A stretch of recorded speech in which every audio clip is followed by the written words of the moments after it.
Bienvenidos chicos y chicas al vídeo resumen sobre la Primera Cruzada, el evento que a finales del siglo XI enfrentó al mundo cristiano occidental con el mundo musulmán oriental. Para comenzar tenemos que definir qué es la cruzada.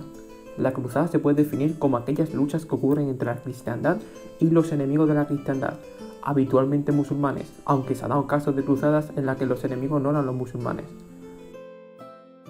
La característica principal era que tenían que ser promovidas por el Papa, lo que genera algunos debates historiográficos sobre si algunas guerras con tonos religiosos, como la mal llamada Reconquista Española, deben ser consideradas una cruzada.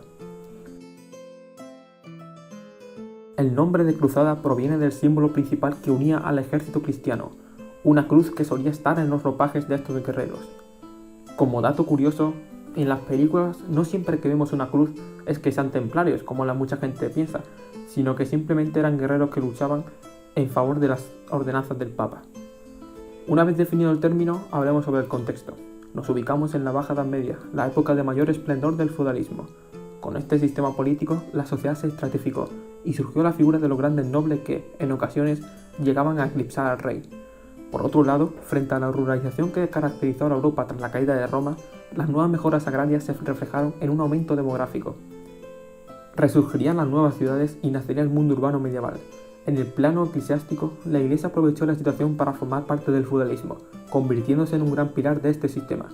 Fenómenos como la creencia de que en el año 1000 iba a acabarse el mundo, el aumento de monasterios o la necesidad de creer en el más allá son solo algunos motivos que hacen que la cristiandad estuviera tan presente en la sociedad bajo medieval. Con las reformas de Gregorio VII, la Iglesia logró separarse del poder laico, de manera que el Papa, en el ámbito político, se situó a nivel de los grandes reyes.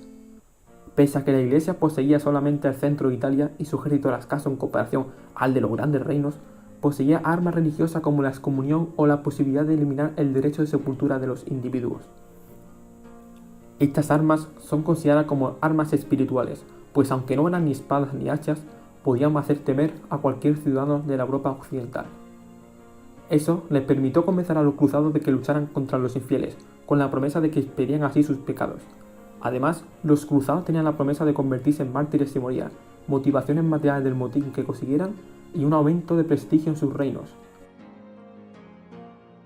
En el plano geopolítico, encontramos Francia como el epicentro de la cristiandad, gobernada en ese momento por Felipe I, aunque serán los señores franceses y no el rey los protagonistas. En el norte, el dominio de Guillermo el Conquistador se vio dividido en Inglaterra, con Guillermo II, y Normandía, con Roberto Curtose. La península ibérica se encontraba muy fragmentada, con los reinos cristianos en el norte y los almorávides más al sur. Apenas hubieron cruzados en esta zona, pues el Papa motivaba a los cristianos a combatir a los almorávides y no viajar a Oriente. Al este, en Alemania, gobernaba el emperador Enrique IV, aunque tampoco decidió participar, pues sus relaciones con el papado en esa época no eran demasiado buenas. Por último, desde Nápoles y hasta Sicilia se encontraba el reino normando de Sicilia, lugar de donde procedieron italianos importantes. Por otro lado, el mundo musulmán se encontraba plenamente dividido. En la península ibérica se encontraban los almorávides. En el norte de África y con capital en el Cairo, además de tener en disputa la zona de Jerusalén, se encontraba el califato fatimí, de ideología chií. Por último, la tercera división del Islam la constituía el califato abasí, que había perdurado desde el siglo VIII y cuya ideología era el suní, la segunda rama ideológica musulmana que hemos mencionado y que actualmente es la mayoritaria entre los creyentes de la fe islámica. Pero en aquel momento estaban dominados por el imperio selyúcida, formado por turcos que dominaban desde Oriente Medio hasta Jerusalén. No hay que olvidar el gran imperio que se situaba entre la cristiandad occidental y el mundo islámico, el imperio bizantino. Aunque eran cristianos, los bizantinos se habían separado de la iglesia romana desde 1054, con el cisma de Oriente. En 1071 se enfrentaron a los selyúcidas en Manzikert, lo que hizo que los griegos pidieran ayuda al mundo occidental. Fue así como se esbozaron las primeras nociones de cruzadas. Aunque las guerras santas habían empezado desde que el romano Constantino llevase una bandera con una cruz en sus batallas contra el mundo oriental, ya en época romana, sería con el Papa Urbano II cuando finalmente se desarrollaría la primera cruzada. El objetivo que comenzó la empresa fue el de socorrer a los bizantinos, aunque no se tardaría en decretar que el objetivo principal era la reconquista cristiana de Jerusalén, en manos de los musulmanes en aquel momento. Es decir, el Papa aprovechó la excusa de ayudar a los bizantinos para hacer un intento de conquista de aquellos territorios que, según la Biblia, eran los más sagrados del mundo. En 1092 murió Malik Shah, líder turco, lo que permitió una contraofensiva bizantina con la ayuda de mercenarios occidentales. Alejo Comneno, emperador bizantino, seguiría haciendo peticiones a Occidente, hasta que en 1095, en Clermont, el Papa Urbano proclamó la empresa. En aquel concilio, el Papa Urbano prometió la salvación eterna a aquellos que portaran su espada y cogieran su caballo y fueran hacia Oriente, hacia Jerusalén, con el fin de reconquistar las tierras en las que Jesús había nacido. El pontífice recorrió toda Francia en busca de apoyos, consiguiendo reclutamiento a la cruzada de los principales señores franceses y normandos, tanto de Normandía como del sur de Italia. Se formaron así 4 ejércitos cruzados principales. Por un lado, Raimundo de Tolosa. También en Francia se encontraba Godofredo de Bouillon y Balduino de Boulogne. Más al norte, en la zona de Normandía y el norte de Francia, encontramos a Roberto Curthose, Roberto II de Flandes y Esteban de Blois, que formaban el tercer grupo de la cruzada. Por último, y ya en Italia, Bohemundo de Tarento y Tancredo de Hauteville lideraban a los normandos sicilianos que se habían unido a la empresa. Además, es importante destacar la figura de Pedro el Ermitaño, un eclesiástico que reclutó a un ejército popular y partió hacia Oriente antes que nadie. En su camino se toparon con comunidades judías a las que masacraron, en zonas como Maguncia, Worms y Espira, hasta que fueron frenados por el rey húngaro Colomán. Cuando llegaron a Constantinopla eran tantos los cruzados que se habían unido a Pedro el Ermitaño que se tuvieron que transportar a la ribera de Asia Menor. Allí, en otoño, la mayor parte de la expedición sería masacrada por los musulmanes. Pedro sobrevivió y se unió a los ejércitos señoriales de los cruzados. El 15 de agosto de 1096 saldrían hacia Constantinopla los grupos nobles por 3 rutas diferentes. Godofredo de Bouillon emprendió la terrestre fluvial que había seguido Pedro el Ermitaño. Otros fueron por vía marítima, saliendo del sur de Italia y cruzando el Adriático. Y un tercer grupo, finalmente, bordeó la costa dálmata, saliendo del norte de Italia el mismo año. En la primavera de 1097 ya estaban en Constantinopla.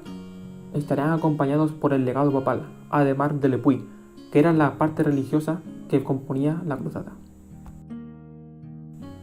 El emperador bizantino haría acuerdos individuales con cada uno de los 7 líderes, pretendiendo someterlos a los dictados bizantinos. Así también hacía que los 7 señores se peleasen entre ellos por discutirse el mando de la cruzada. Surgirían también los primeros puntos de fricción con Bizancio, pues no todos los señores estaban de acuerdo en aceptar las directrices de los bizantinos. En mayo de 1097, las tropas cruzaron el Bósforo, acompañados por el guía bizantino Tatiquios, que dirigió un pequeño ejército bizantino. El primer objetivo fue el sultanato de Rum, también llamado como sultanato selyúcida de Anatolia, un reino turco que se había asentado en la península de Anatolia. Su capital, Nicea, era el objetivo de los cruzados, una ciudad que les permitiría adentrarse en Asia Menor y así llegar a Jerusalén. Tras un asedio y el apoyo bizantino a última hora, la plaza cayó en junio de 1097. Fueron rendidos por los bizantinos, ya que Alejo llegó y realizó negociaciones con el sultán selyúcida que gobernaba Nicea, por lo que los latinos se quedaron sin botín alguno, algo que no les gustó. En el 1097 vencerían al musulmán Kilij Arslan en la batalla de Dorilea y asentarían el primer gran triunfo de la cruzada. Nicea había caído. Tras cruzar el reino armenio de Cilicia, el siguiente paso fue Antioquía, que abría el camino hacia Siria. Un grupo se desvió por el noreste de los montes Tauro, el grupo principal, dirigiéndose al sur hacia las llanuras de Siria. Pero 2 líderes atravesaron los montes y se disputaron el control de las ciudades cilicias. Estos 2 fueron Balduino de Boulogne, hermano de Godofredo de Bouillon, y Tancredo de Hauteville. Ambos se reunirían de nuevo con el grueso del ejército, aunque Balduino prefirió dirigirse a Edesa, que conquistaría en 1098. Este señor, que había sido un poco rebelde en comparación con los otros 6 señores cruzados, decidió separarse de la cruzada, formando el condado de Edesa. Más tarde, años después, sería el primer rey de Jerusalén. Mientras tanto, el gran ejército cruzado siguió avanzando hacia Antioquía, una gran ciudad de grandes murallas que dominaba el ejército musulmán. El asedio de Antioquía no fue nada fácil, pues el miedo de un ataque por parte de las ciudades sirias hacía atemorizar a los soldados cristianos que allí estaban, esperando a que algo sucediera. pero Bohemundo consiguió contactar con uno de los musulmanes que dentro de Antioquía se estaba muriendo de hambre. Consiguió que éste traicionara a su pueblo y abrieron una puerta dentro de la muralla por la que los ejércitos cruzados entraron en la ciudad, masacrando a todo aquel que en ella habitaba. Mientras Bohemundo, lleno de gloria, reclamaba los derechos sobre la ciudad, las tropas sirias llegaron a Antioquía. Se habían retrasado debido a que habían intentado conquistar Edesa, que en este momento pertenecía a Balduino, pero había sido un intento fallido. De esta manera, los cristianos se convirtieron en sitiados, tras haber sido los sitiadores. Finalmente, el asedio no duró mucho, pues hubo discrepancias en el ejército musulmán que se acabó fragmentando y no tuvo remedio que ceder Antioquía a los cristianos. Os preguntaréis dónde estaban los bizantinos en este momento. Pues bien, según las crónicas cristianas, los bizantinos habían decidido abandonar a los cruzados en aquel momento. Sin embargo, las últimas fuentes demuestran que los bizantinos no participaron porque hubo una confusión. Una confusión con un pobre mensajero que se perdió. Había hecho que los bizantinos parecían que habían abandonado a los cruzados. Los latinos no entendieron la confusión y Bohemundo decidió quedarse con la ciudad, pese a que había pactado que Antioquía pasaría a pertenecer a los griegos. Poco después, Urbano II, el artífice de la cruzada, y el legado papal murieron, lo que hizo que la cruzada pasara a ser un grupo heterogéneo enemistado con Bizancio y sin tener un líder supremo. La cruzada, que en un principio había parecido tener éxito, pendía de un hilo, pues cualquier error podía hacer que las tropas cristianas fueran masacradas por los musulmanes, y los que sobreviviesen tuvieran que volver a Francia sin más botín del que habían conseguido en Antioquía. Mientras Balduino seguía formando en el condado de Edesa, Bohemundo se decidió quedar en Antioquía, formando el Principado de Antioquía, el segundo estado latino de Oriente. El resto de cruzados siguieron el litoral, ignorando las ciudades musulmanas. En esta época, los fatimíes habían conquistado Jerusalén a los turcos selyúcidas. El Cairo dominaba la ciudad, que era el objetivo principal de la cruzada. Previamente, los cruzados habían estado aliados con los fatimíes, por ser ambos enemigos de los turcos, pero ahora estas dos potencias enfrentadas se chocarían. Finalmente, en el 1029 estaban a las puertas de Jerusalén y el 15 de julio, tras conseguir la ayuda de los genovenses, consiguieron conquistar la ciudad, masacrando a todos sus habitantes. El lugar santo volvía a manos cristianas, tras haber sido conquistado en el 638 por los islámicos. Poco después, el 12 de agosto, los fatimíes intentarían reconquistar lo perdido en la batalla de Ascalón, pero serían derrotados por los cristianos. Acabaría así en la primera cruzada. Se crearon entonces los estados latinos de Oriente, aquellas colonias francesas y normandas de los señores cruzados que decidieron quedarse en Oriente Próximo y no volver a Francia, pues tenían más que ganar en Oriente que en Occidente. Eran 4 estos estados: el condado de Edesa, que había conquistado Balduino, el Principado de Antioquía, que dominaba Bohemundo, el condado de Trípoli, dominado por Raimundo de Tolosa, y el reino de Jerusalén. El reino de Jerusalén, formado en torno a la ciudad de Jerusalén, no tuvo rey en un comienzo, aunque Godofredo de Bouillon, el único líder que no tenía tierra alguna, decidió asumir la defensa de los patrimonios eclesiásticos. Tras fallecer en el año 1100, fue sucedido por Balduino I, quien dejó Edesa a Balduino II. Este rey fue el primero en Jerusalén.